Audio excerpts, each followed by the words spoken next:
Okay, well, thank you all for being here. We know some other people will be joining in the next minute or so, but I don't want to punish those who showed up on time. So we're going to get started. We are very excited to be holding this webinar. It's the first webinar that we're doing in 2025 as part of an effort through the NCBA and through the purchasing cooperatives to strengthen our sector and bring more people together so that we can share best practices and learn from each other. And so far, we've been at this over a year, and we've had some good momentum, but we're really broadening it in 2025. I'm Jean Matson. I'm working with NCBA on this project. I'm actually a consultant, but I'm working with them on the project, and we're very excited that we're as far as we are. Today, the topic is recruiting and retaining members, which I know is probably a very important topic to many of you. We've had a lot of discussion within our steering committee of some of the member numbers that have fluctuated over the last number of years. And it's very important, as we all know, to keep your membership strong. So this topic hopefully will hit a chord with all of you. We have today a panel of 4 cooperative leaders, all of whom are actively involved in member acquisition through their cooperatives. And they are going to speak both about how to recruit members, but also how to onboard those members, which we believe is a very important part of the process. Just as a reminder, we have 2 additional webinars in 2025. The next one is April the 17th, and the topic is marketing and event management. And in that webinar, we plan to touch on meeting planning and hopefully get some really great exchanges on smart things to do while you're planning a meeting and building the agenda. And then in July 25, we have a webinar on rebate management, something we all care a great deal about. And again, this will be a topic that we are selecting because we know it's relevant to purchasing cooperatives. Mark your calendar for those events. Again, it's April 17th and July 25th. We would love to see you back at that webinar, those webinars. As a housekeeping note, we will leave a few minutes at the end of the session for questions. If you have a question as the webinar is running, just put it in the chat. And Kiera, who you aren't seeing right now, but she's an NCBA person, will be collecting those questions and we'll work together to answer as many as we can. So let's get started. I'd like our panel to quickly introduce themselves and give a little snapshot of what their cooperative does. So Frank. Hi, good afternoon. I'm Frank Kasnick, President and CEO of the Independent Welding Distributors Cooperative. We're based in Indianapolis, Indiana. Our members are distributors of gas and welding products, supplying a span of mostly manufacturing industries, metal manufacturing, repair, maintenance. They also have branched out into research, food and beverage applications, medical. Quite a diverse customer base they serve. They don't make anything, they actually supply companies who make things. We have 138 members, 133 of them are regular members, which are privately owned companies, and we have 5 affiliate members, which are owned by private equity. We're purchasing and marketing cooperative by design. We operate in Canada, US, Mexico, and Puerto Rico. That's it. Thank you, Frank. Bob Broda, do you want to give a moment about yourself? Yes, my name is Bob Broda, as Jean said. I've been associated with Jean Matson for the last 17 years, I think. Jean was the president and CEO of the StarNet Commercial Flooring Partnership, which I'm a consultant for. I was a member for 18 years. I'm retired now. And I have a responsibility of bringing in new membership based on my passion for StarNet, which is one of the largest, well, is the largest commercial flooring cooperative in the United States and Canada. Our membership is made up of commercial flooring contractors. Our vendor partners are the manufacturers who are not in cooperatives, who typically supply everything that would go into a commercial interior space on the floor, and now we've expanded into the walls now. We've been a cooperative since 1992, and Jean was our president for 13 years. And she took the cooperative from a pretty small group of people to a very large group of people. We currently have 190 members with a total of 500 locations in North America. And we have 5 or 6 different, well, actually 5 different weight classes as far as size of members will range from a volume or revenue of $5 million to well over 150 to $200 million, which is a very large commercial flooring contractor. Our business base is either direct with an end user, like somebody owns a large business, like a lot of your companies are. And we also do business with the architectural design firms who specify materials, as well as the obviously the vendor partners who put those in. But we do the work on the ground as far as getting the beautiful spaces that you walk in and out of all the time done correctly. Thank you, Gene. Thanks, Bob. And Ken, do you want to tell us about yourself and your cooperative? Yeah, absolutely. So I'm Ken Klug. I'm the president and CEO of QCS Purchasing Cooperative. We're a cooperative of food and beverage manufacturers. So all of our members are selling to the grocery stores, the convenience stores, all those great food and beverage items you love to consume. We have about 790 members, over 2,000 locations across the US, 7 members in Canada, but the vast majority of everybody is within the United States.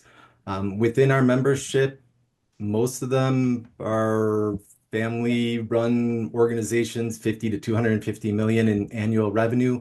We do have a number of larger folks, multi-billion-dollar companies, as well as a number of cooperatives. So a lot of producer cooperatives owned by farmers. So whether it's on the dairy side or the fruit and vegetable side, people like Sunsweet or Treetop, people like that. Great. Thank you, Ken. And Mike. Yeah, good afternoon, everybody. Mike Schumard. I'm the president at Sphere One. We're a purchasing cooperative, 175 distributors throughout the US, Canada, and now in Puerto Rico. Our members are selling to the general contractors, right? Power tools, fasteners, concrete accessories, things like that. We've been around for 25 years. Yeah, that's kind of the quick rundown about Sphere One. Great. Thank you. So let's get started. The first topic we're going to talk about is identifying and vetting candidates for potential membership in your cooperative. So the 4 panelists are just going to cover what they have discovered to be the best approach and where they've found success. And let's start with Frank. Yeah, so when we start with this process, thinking about adding members is thinking about IWDC's brand and our vertical. So we spent quite a bit of time messaging and trying to figure out what do we stand for, well, conveying what we stand for, what our value propositions are. We're very active in our association. What we're trying to do is create awareness. We do that through website messages, select advertising, press releases. We want to be relevant and we want to show up, which should attract independents that are interested in being part of something. Like any organization, we have a sales funnel. Any one time we have 10 to 15 prospects we're working on. It takes time. Sometimes it's quick. Sometimes it might take a year.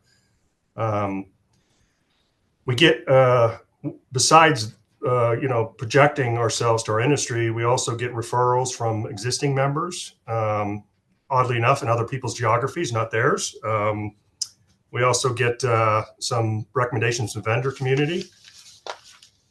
And as far as the vetting goes, it's a mix of qualitative and quantitative factors. The key thing is, do they want to be part of something? Do they want to be part of an organization? Most independents are independent because they're independent. And so we're looking for ones who are okay giving up a little bit of their independence and freedom and belonging to an organization. Our bylaws are pretty clear on what type of members can be part of our group. So we spend some time trying to get to know the prospect and make sure they understand what the co-op's all about. So let me stop there, Gene. Okay, that was good. Who makes the final decision on bringing in a candidate? Based on our bylaws, it's a little different than other groups. It's one person, and that's myself, the president and CEO of the cooperative. We don't have a committee. We don't have a board that mulls these over. And right or wrong, it was viewed when they founded the co-op that they wanted to stay clear of any antitrust kind of backroom, discussions. They wanted one person on the hook for making those decisions. So, And do you have issues with members in the market of this potential new candidate objecting to another member coming into the cooperative? yeah, that's why I kind of said at the beginning that the referrals I get from members are typically 7 states away. Yeah, there is some pushback.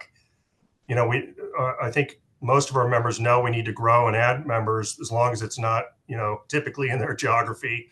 But I've been on board 13 years now, and I've been pretty consistent. We don't know what the next business transition is going to be, and if we're not overserved in a certain geography, we're going to add membership, and that's pretty much everywhere we are. We have room, so have to be diplomatic as I can be, but not constrained by that. Okay, thanks. Thank you so much. So Ken, do you want to talk about your approach to this project? Yeah, absolutely. From a recruiting standpoint, the number one source of new members for us is member referrals. Generally speaking, our members will move from one company to another and they'll say, hey, you helped me out at my last company. Can I get back in with my new company? That's certainly the primary way. The other way is our organization participates in a lot of trade associations. So within food and beverage, each of the different industry segments has its own trade association. So for instance, there was recently the International Dairy Foods Association convention. You had over 1,000 different dairy companies participating there that you could meet with. A number of us sit on boards and committees across those different trade associations. So we network a lot, get to meet a lot of people through that. And then the third way that we really recruit members would be through supplier referrals.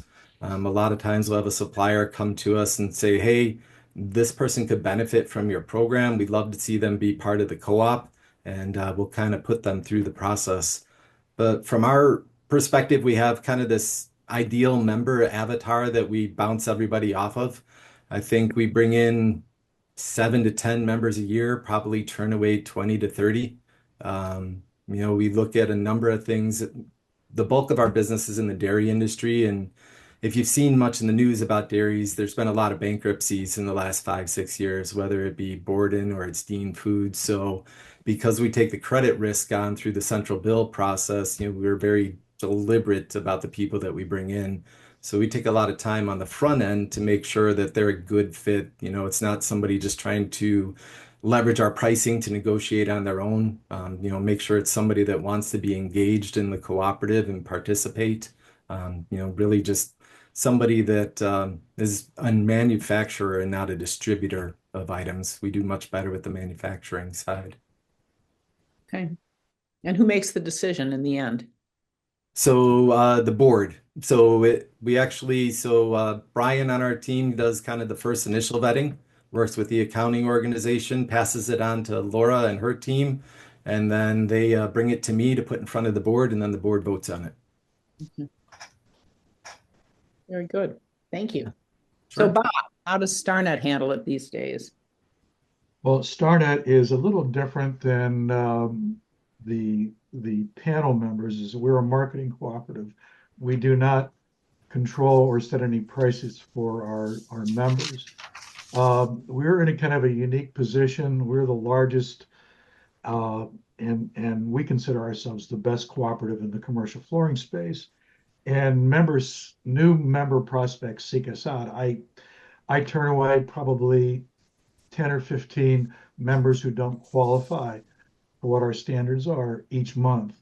And we generally seek our members out. I have an outreach program through a network of vendor partners and members around the US and Canada that help at least qualify the people I've either heard about or help bring in people that I haven't heard about. And I've been in the industry for 50 years and I know so many people in the US and Canada because I've worked in most of the markets on the manufacturing side as well as the flooring contract side. So we go through a very formalized process as far as vetting new members.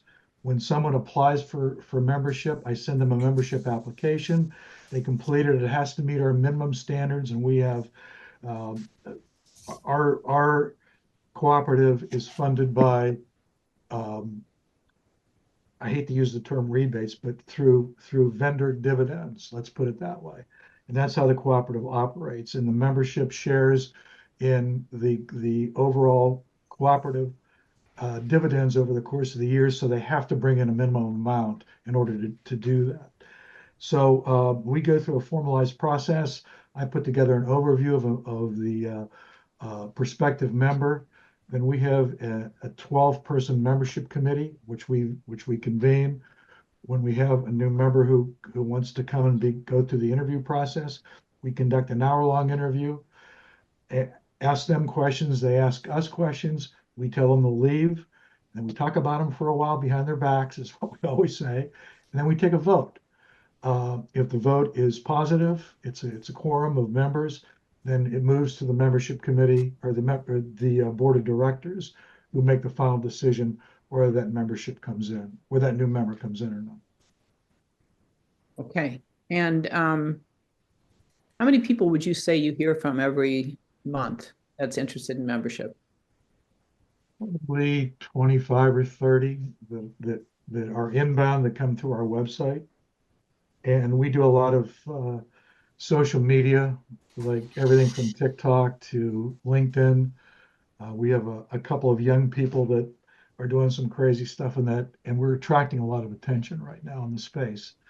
And then the vendor partner referrals, I usually get probably 4 or 5 a month. We only take in about less than 10 a year.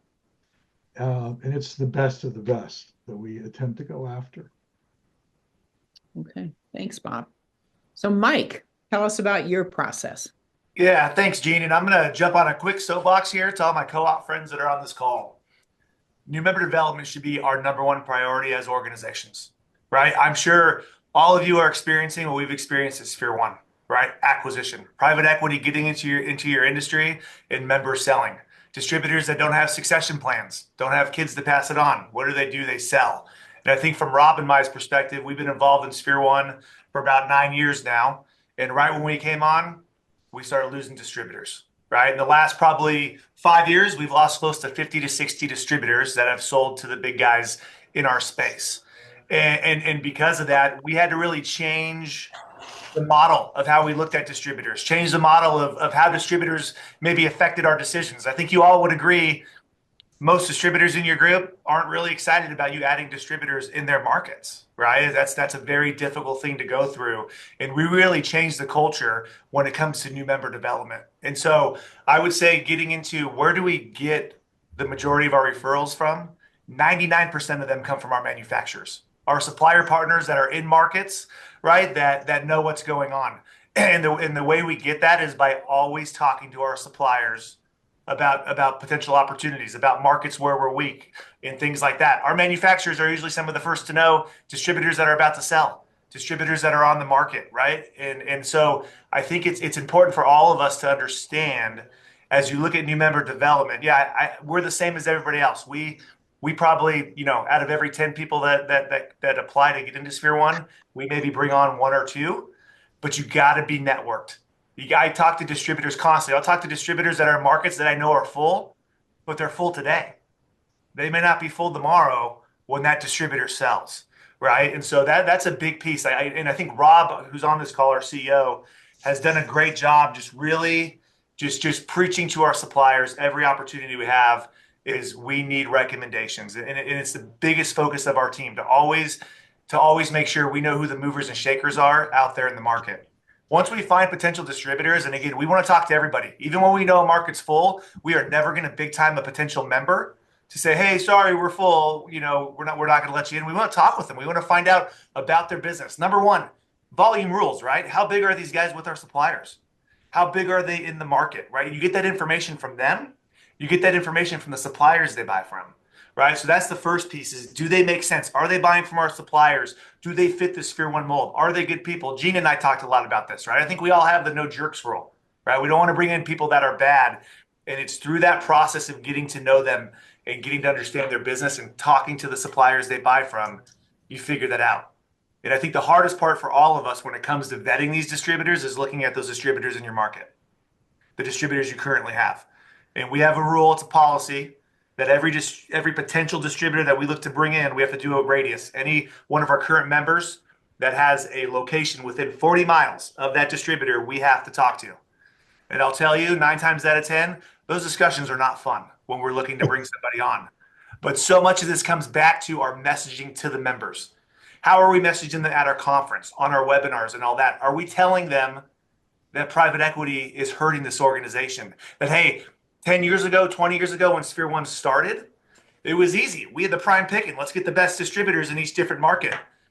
Doesn't necessarily work that way, especially for Sphere One in the industry that we serve.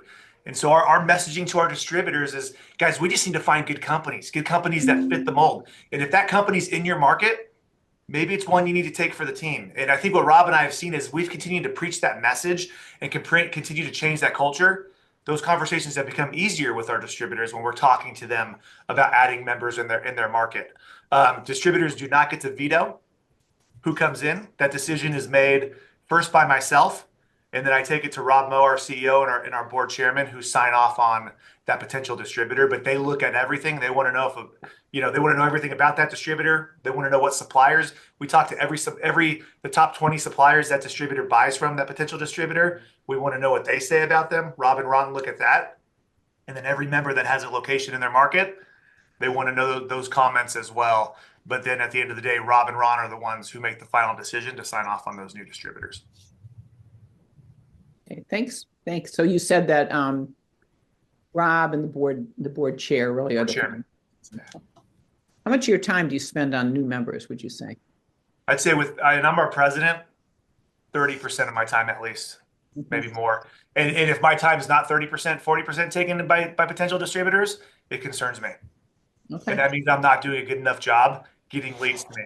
Like I said, you can't disqualify a call, at least for us, because who are we going to lose today? Let's open my email and figure out, who I kept on. So it's always like top of mind for us as an organization. Hey, Gene, this is Frank.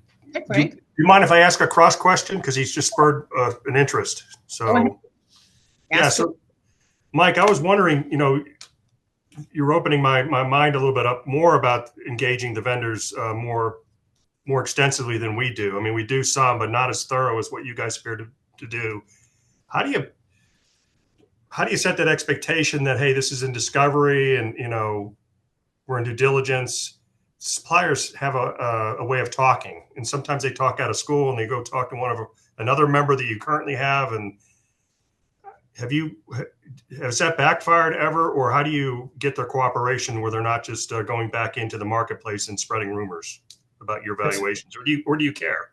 Yeah, and man, great question, and it has backfired. You know what I mean? And I think once you go through this long enough, you start to realize who your allies are and what companies you can depend on, and they get it, and which ones don't. So because everybody does talk, I think the biggest thing the suppliers have helped us with, and again, I think somebody said in this call, I'll slow play it, because when you slow play it with bringing a distributor on, you let that if there's a member in your market that's like throwing a fuss and you slow play it, it makes that member feel, even if you're going to bring it on that new member, that you took time, right? And you took their thoughts seriously.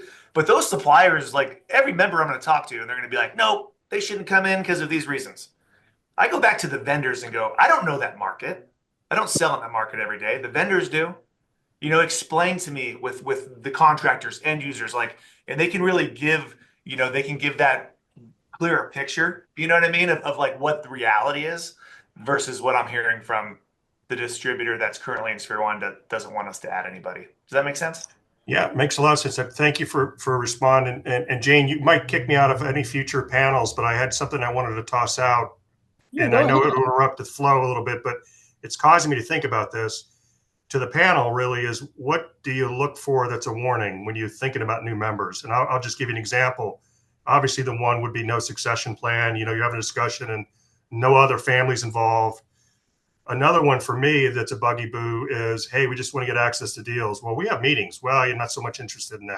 I like to kind of be on my own, but I am really interested in getting access to X, Y, and Z. So those are two to me that are red flags. I would just wanted to see what others think or what other red flags pop up. So if you don't mind.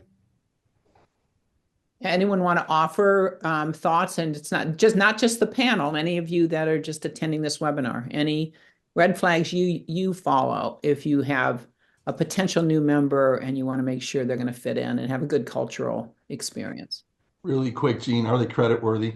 When Mike runs people through the gauntlet of the Sphere One application, part of that is a review of their credit and their back end, because we believe that that's our biggest obligation to our preferred suppliers is not to bring on any ham and eggers that don't pay their bills, right? So if they're going to have access to the rebate programs, they're going to have access to all the things that we negotiate on their behalf. We want to make sure that they're credit worthy. If they're not, they're out. Real quick, Gene, I'm going to jump in. I see that Evan Hackle has his hand raised, so go ahead and ask your question.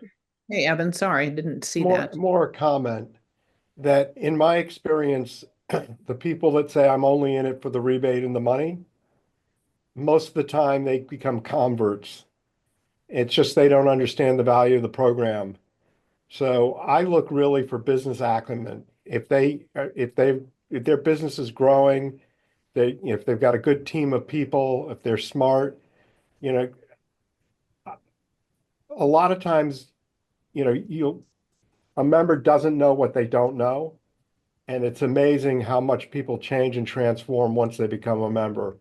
So if somebody's intelligent and bright, I just trust that the culture of and I'm just speaking from past experience because I've run lots of co-ops.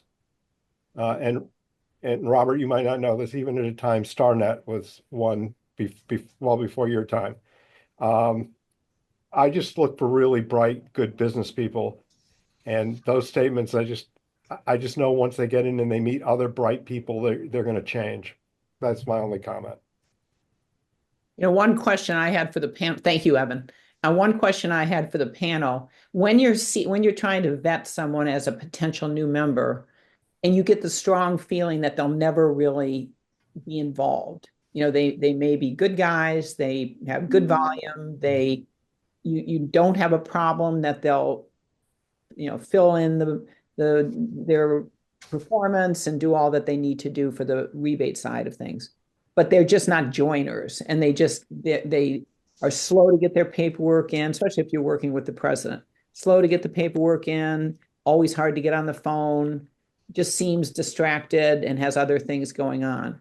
Do you still pursue that person as a member, believing that they'll still do the things you need on a financial perspective and they have good reputation in the market? Or do you say, you know what, this guy's going to just be a load and I don't really want him in the group? I think every one of them is circumstantial, right? It really depends on a variety of things. Traditionally, if we've got somebody coming to us that only wants to participate in one program, I mean, we have 200 something different supplier relationships. If you're only wanting to buy corn sweetener through us, right? Usually that's a red flag for us. Usually that's something where we're like, no, we really want you to be engaged in a lot of stuff. And to your point though, specifically, Gene, I think we do run into people that just get busy, right? There is seasonality to our business, and there are times where people are super hard to get a hold of. But I think kind of building what Evan was saying, you kind of know, right? Are they a looky-loo? Just trying to get access to your prices, or do they sincerely want to join? They've just got a lot going on in their business, right? Maybe it's just a difficult time of year for them. So I think for us, if it seems like a really good prospect, one of the things that we'll do is actually schedule a visit. Just find a way to actually stop in, talk face to face. A lot of times we see each other at similar trade events, right? Industry associations, things like that. But sometimes that face to face, I've even known people on our team that bring the actual application with them and have somebody sign it at a conference, right? So I think every situation is just a little bit different. Yeah, I found when I had that problem when I was doing the membership acquisition at StarNet, I found one other way is if there's a number 2 person who's really excited about the prospect and really eager to be part of StarNet, and if the president or the head person is comfortable with that people are being engaged, I engage them. Because they'll be you need one champion within every member who's really going to be leading the way for your cooperative. And Yeah. if it's number two versus number one, I thought that was fine. And sometimes it's just a personality, right? I mean, we had a member that did not like me, which I What? just couldn't believe. I don't know why, but but but we sent somebody else in there and it went just fine, so I think that happens too. Gene, this is Frank. I was going to interject exactly what you just said. I am leery of what you described, and if I don't find a number two, unless unless the spend and the fact we have a hole in our geography is so compelling, and I don't have another better prospect, I tend not to go forward. Because the other part of this is, it's one thing to get a member, it's another thing to get them engaged and have them get involved in the breadth of value propositions we have and initiatives and vendors. And they can't do that without being engaged. I mean, it's very, very difficult. So it's not so much about just adding a member, it's about also getting wallet share and having them getting involved and sharing best practices. So I think you're spot on. Without a number two, it's got to be a really special circumstance. Right. Yeah, I agree completely. Gene, it's Bob again. One of the things that's been so effective with us, aside from when we originally engage a member prospect, one of the questions I ask is legal issues. Do you have a legal issue with anybody else in your marketplace? Legal issues being stealing somebody else's project manager, or maybe running a whole branch operation and taking information away from another member. That's an automatic disqualifier. We don't sometimes find that out. But having a membership committee that asks questions, and they ask some really good questions, and some of the members on my committee ask some really poignant questions to point out this issue as far as, how active do you want to be involved in? Like, why do you want to be a member? What are you going to bring to StarNet, and what are you looking to get out of StarNet? We found a number of disqualifiers like that. And so when the vote comes down, I've had some people that initially look really good on the surface. They checked out good with the vendors, they had good credit. And the questions that were asked by the membership committee ended up being a disqualifier for them, and they voted them not to proceed, which certainly takes the impetus of making that decision off of me, off of one person. And then obviously it could go to the board of directors too, and they do a thorough job of further vetting the information I've already provided to them too. So those are some of the things that we do. Good. That's good. Yeah. I think one more thing too, Gene, and this kind of rolls into the next question you're going to ask.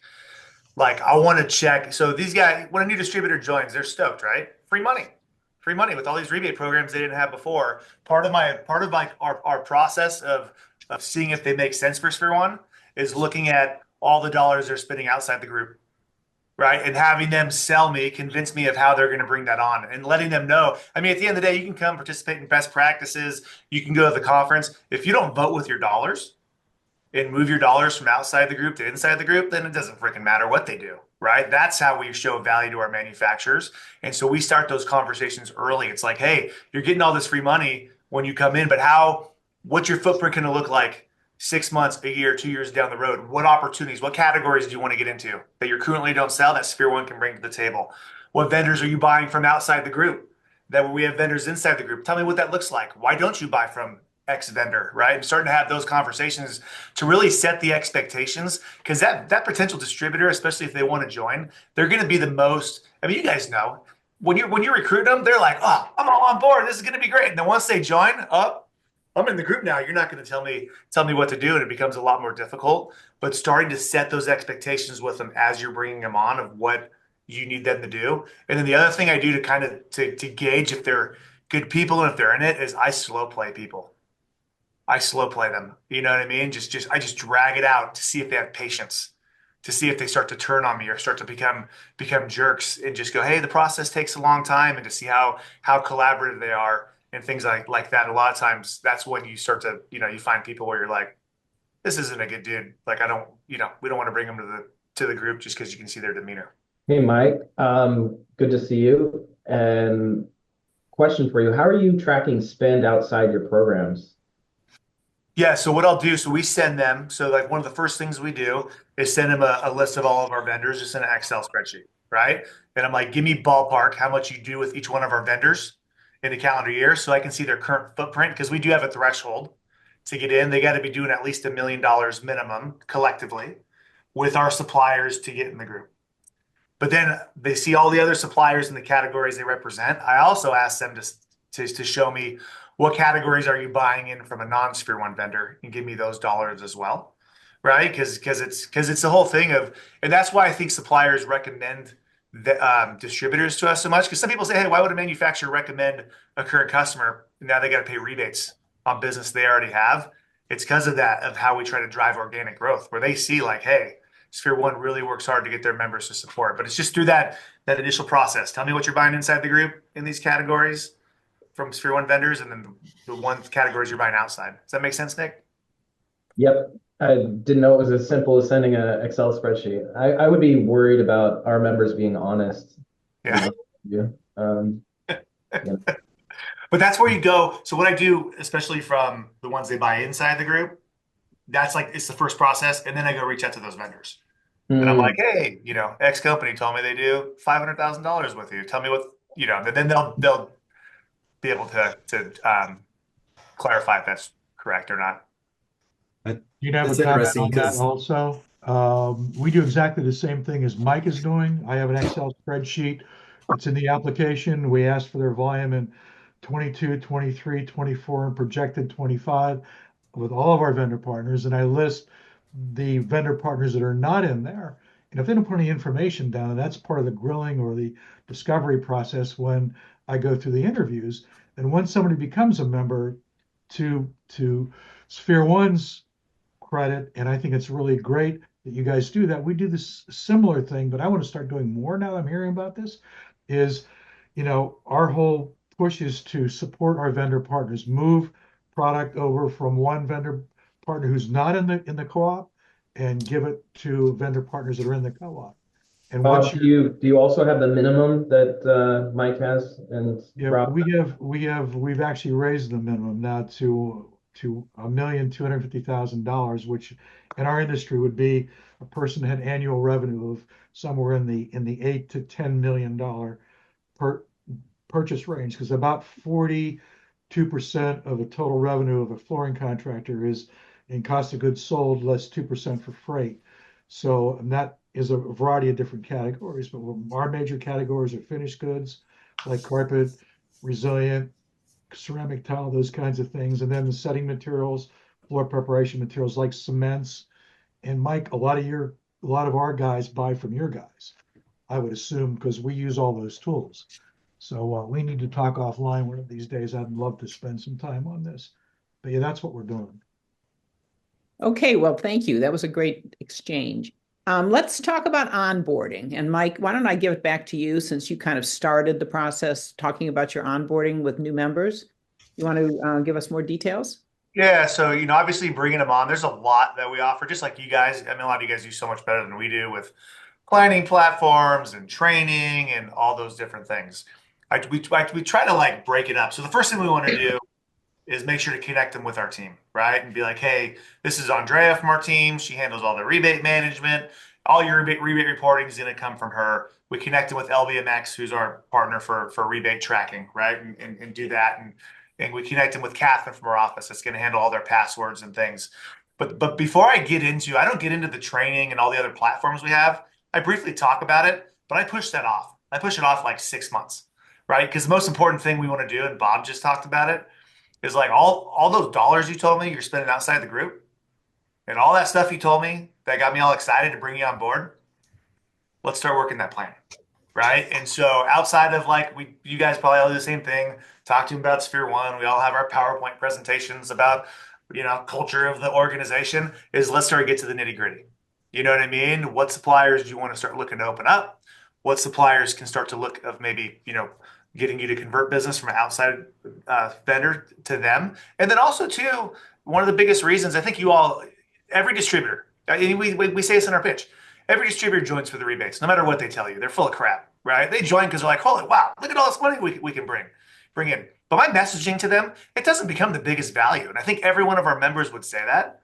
The biggest value of a distributor being part of one of our groups is the connections with the manufacturers. Rebates don't drive growth. Relationships do, partnerships do, and it's them being able to connect with your primary contacts from those manufacturers that are going to invest more in their business. I mean, rebates is a good tool of that, right? But that's what it's about. So we talk about that's part of our onboarding. Like, hey, who are your big vendors? Who's your primary contacts there? Is it just local field representation, or do some of the higher ups that you need to build relationships with? So that's really what we focus on for probably the first 3 to 6 months is that. It's like who are they doing business with now, making sure they have the right connections with those contacts, looking at spend they can bring in, whether it's new categories or converting business from outside suppliers. Thank you. Thanks. Now, Ken, what about you? I'm still sitting here in shock that you guys are able to get your spend data from your members. Ours won't give it to us for nothing. Especially, well, and I think the other challenge for us too is, right, our bylaws and our competitors' bylaws don't prevent any member from being a member of both, right? So a lot of times, our members aren't going to share our spend data with our competitor and vice versa. So it's pretty interesting. But anyway, you were asking about onboarding, right? Right, I am, Ken. Yeah, so after we kind of go through the whole fit thing, right? I mean, credit is obviously a huge part. I saw Evan asked about asking for financials. Yeah, we'll ask for financials on the front end for sure. Just because we take all that credit risk, right? I mean, we wrote off nearly $500,000 last year because of credit losses, and we're trying to avoid that as best we can, but it happens. And so, we're very deliberate about bringing people in for that reason. But once we put them through that process, then it's the T's and C's, right? You get them to fill out the application, you talk to their credit references, we go through all of those pieces, sending it to the board for a vote, that kind of thing. Then we usually set up a cross-functional call, a kickoff call with the staff. So we'll bring people in from the member services side, we'll bring people in from the program management side, people from accounting and finance, kind of get them introduced to the team, let them know who all's here, get them set up in our tax portal and get them set up on our members only website, get them set up in all the other financial ways. And then, then we'll set up a follow-up call where we kind of identify projects to work on. So that's kind of the approach that we take in our space is we'll say, okay, where's your biggest pain point right now? Okay, it's corrugated boxes. All right, what kind of boxes are you buying? How big are they? How many? How often are you receiving it? And then we'll come up with project plans and then we'll work with them, and go through project by project. And then generally in the first 90 days, maybe first 6 months, we'll try and set up a visit, go out there, visit them first face to face, kind of talk about their projects, and hopefully they reciprocate and we get to meet their team, do a plant tour. That's probably the best part of our job is when you're visiting an ice cream plant, getting ice cream right off the line is an amazing thing. We got a few breweries in the membership too. You got to be careful with the samples there. But it's a lot of fun. And then really it's just working to get them to start attending our meetings regularly. We don't have anything in our bylaws requiring them to attend. It's more of, just kind of, Nick, I'll pass. Thank you. No cat food for me. But yeah, so then just getting them to attend the meeting and really just trying to integrate them as part of the community, introducing them to other members. It's most people come to our meetings because they want to see their friends, right? And it's usually their peers at other members that, they've built relationships with. Some of the suppliers, but usually members. Okay. And that was the abbreviated version. There's a lot of other steps in there, but No, I appreciate that, but obviously it's a priority to you. So that's a start.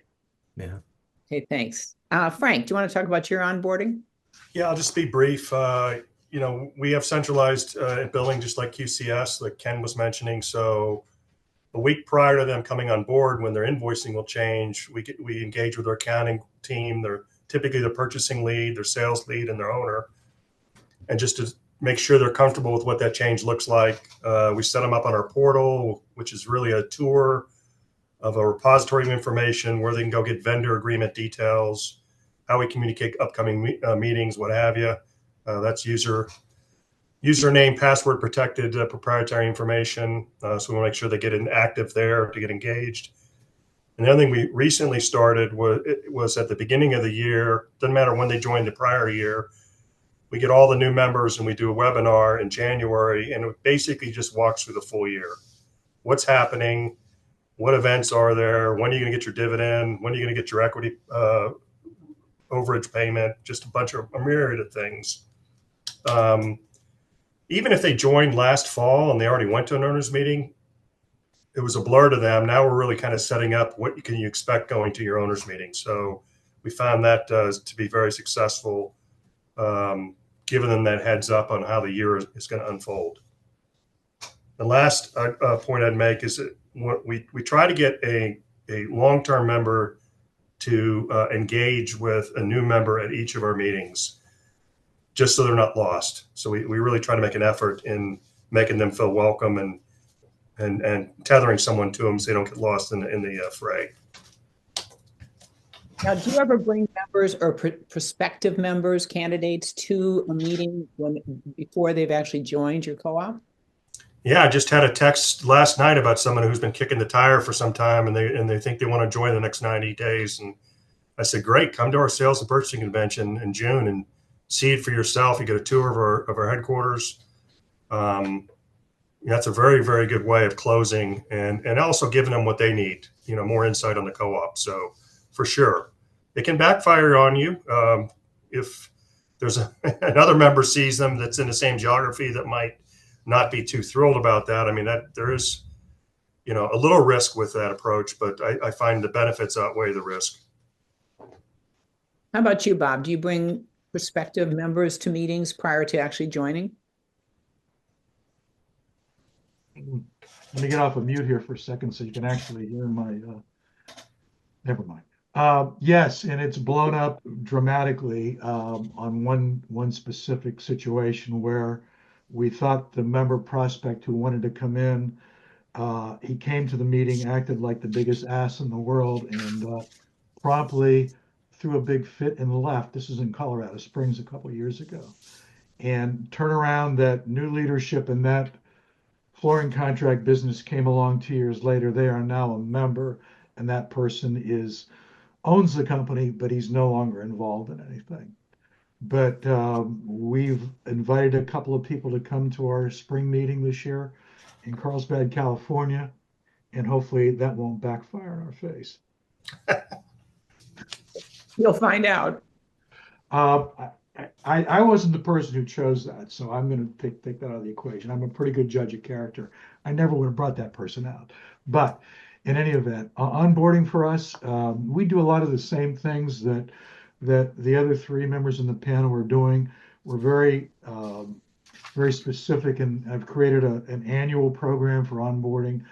First thing when somebody comes on board, prior to them joining, I pair them up with a member who's already there to be a mentor, like Frank was talking about, for the first meeting, and actually throughout the first year, and ask them to have at least phone contact with that person to answer questions and just point them in the right direction so they're not just using the staff's time to do that, and introducing to new members that are like-minded or in a different geography that they're in to use for some help. So we do a team call. We do 2 team calls currently, one for the finance and operations people in a specific commercial dealership.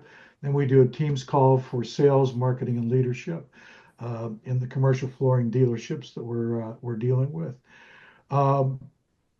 Then the second, well, not the second, the most important thing, everybody on this call is the same way, is we really initiate a very strong vendor connection with our major 10 or 15 vendors in that marketplace and force the issue by having a sales meeting conducted with that new member in that marketplace. So there's an introduction, because the biggest issue in our industry is that the quality of local representation bodes very, very much on the volume of business that carpet manufacturer, resilient manufacturer, is getting in a certain marketplace, as well as what the vendor is going to use. So it's so important to connect the lines between the leadership team and some people who never got any attention at all before that are now a member of StarNet.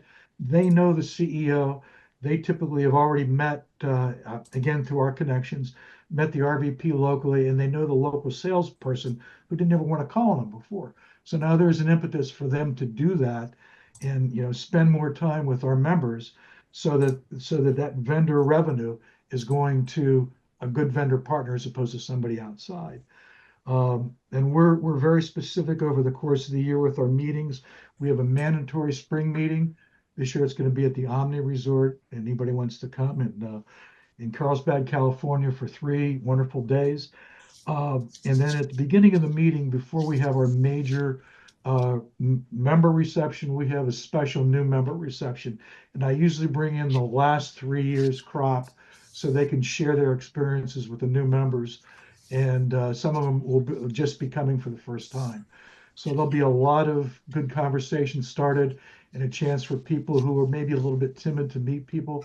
And the mentors come in, our key vendor partner leadership team comes in, and then the new members from the last 3 years come in. So it makes for it's intimidating, and we'll have 800 people at our convention this year in Carlsbad. So it's a pretty intimidating group when you see some of these people. Okay, thank you, Bob. So does the group, I don't see any questions in the chat. Do the people, the attendees on the call, we just have a few minutes left. Do you have any questions you'd like to ask? Or is there anything you'd like to, hear more about on this conversation? You can raise your hand or you can just talk. I have a question for the panel. Do you look at your stakeholders or your prospective members? Do you have like a database of the whole industry, of like your world? Because we have members that open and close all the time, and it's hard to find that. I'm just wondering if people do that. Yeah, we do that. We're pretty like try to on top of that, all the members' locations, you know what I mean? And ones that they add new locations all the time and don't tell us. Is that what you're talking about? I'm talking non-members, prospective. Oh, prospective members. Or prospective distributors. Gotcha. We don't do that. Now, for us, because it's food and beverage, right? I mean, the potential prospect list is huge. I mean, we do follow, like, there is an annual dairy top 100, right? So we know who the top 100 people in the dairy industry are, and each of the segments, like soda, obviously we know a lot of those folks. But no, we don't really have a database. It would probably cost us quite a bit to get there. I have a database that I've developed primarily with the other cooperatives. I have a propensity. I've brought in, I think, 7 new members in the past 2 years that belong to other cooperatives that I actively have recruited. But more so, I have all the member lists, and I know most of the flooring contractors around the United States, at least the large ones in each marketplace. And I've gotten that from a variety of different sources. So my database is pretty strong in our CRM. But and I've gotten all those people basically that were unhappy with what their position was in the co-op and approached us through either a vendor partner or a local member that we had that they could make the connection with. So not necessarily kosher, if you will, but it's worked out pretty good for us. So anyway. I'd like to ask about private equity and why people are so hesitant to have a member who's that is owned by private equity. What people Evan, this is Frank from the Independent Welding Distributors Cooperative. I can answer it from our perspective. It took me 2 years to convince our members to get behind it, and I worked on the board, then the members, and the short answer to your question is all they're going to do is roll up a bunch of independents and then sell it to a major who's not able to be part of our co-op because of our bylaws. We can't have public companies. So aren't we just helping our competitor, build up their business because they're going to buy it anyway? And it took a while to basically get through the fact that private equity is going to be here long term. It's not a fad. It's not a cycle. And we could both benefit. The co-op could benefit with their volume. And as long as I manage the business correctly and not bank on their volume, if they do flip it, it's just going to benefit you guys, fellow members, spread cost out over. So, but it's a tricky challenge. That's my perspective on it. From our side, we we don't have anything in our bylaws, and actually a lot of our members are owned by private equity. It's actually been beneficial for us because when we've had success with somebody that is owned by private equity, they start to bring other companies from their portfolio in, and it's driven a lot of growth for us. And even when, the food industry businesses are bought and sold every other day, it seems like, and generally speaking, we end up on top, when one of those people are sold. It usually works out pretty well for us. Private equity has gotten a strong foothold now in the construction industry, and especially in the contracting business. Commercial furniture companies and virtually all the trades that would do interior finishes in any existing space, public or private. And roughly 30% of our total revenue is owned by private equity companies in 4 large batches that have been acquiring our members and acquiring other members and other cooperatives, and have brought, again, probably about a 25 or 30% increase in our overall revenue, both on the vendor purchases as well as the rebate dividends to the cooperative through private equity. We're leery about a couple large ones, to Frank's point of being careful about getting to the point where what's their what's their ultimate motive? Are they going to flip it, and then the new partner doesn't want to be in start it anymore? So we have a private equity contingency plan that we're working on right now, just to work in the background now with prospective members that we want to go after that may not currently either want to be or qualify for our membership. So that's all I can say on that. But we're recognizing that, but we just want to prepare for that contingency when it may or may not happen. Just like with the tariffs, right? All right. I see Ron has his hand up, so go ahead and ask your question. Thank you. Just wanted to go back to a question earlier, or relating to a discussion earlier, I should say. So we also are on central bill, central pay. Do any of you guys have credit insurance? Yeah. Yeah, we carry a credit risk insurance policy. The way that we fund it is based on finance charges for those members that pay us late. So any of the finance charges we collect on over or past due invoices go into an account, and every year there's more than enough money in that account to pay the premiums on that. And then we build up a little bit of reserves through that account as well to cover our deductible. Interesting. Thank you. Any other comments on that? Frank here. We've looked at it. We've been fortunate to have very low bad debt circumstances, so we haven't insured ourselves, but it's something we think about all the time and look at. So it's certainly expensive, and we haven't needed to use it yet after 7 or 8 years, and I'm just considering maybe dropping it. But I like, Ken, your ideas is awesome. Thank you.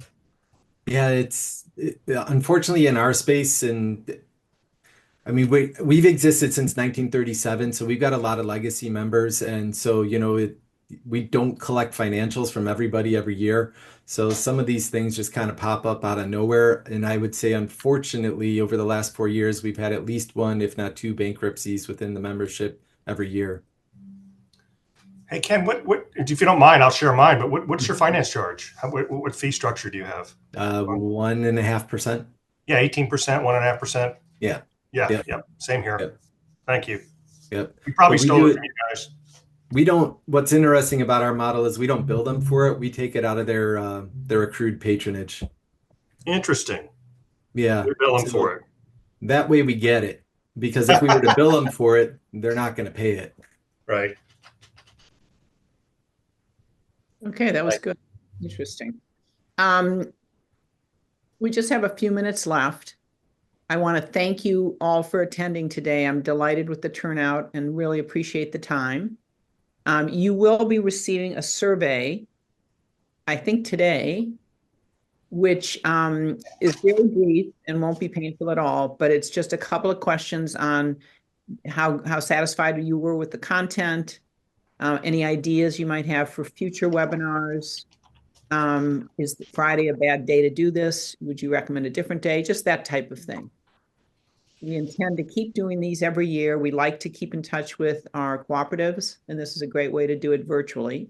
We do have a live meeting, live and in-person meeting in September.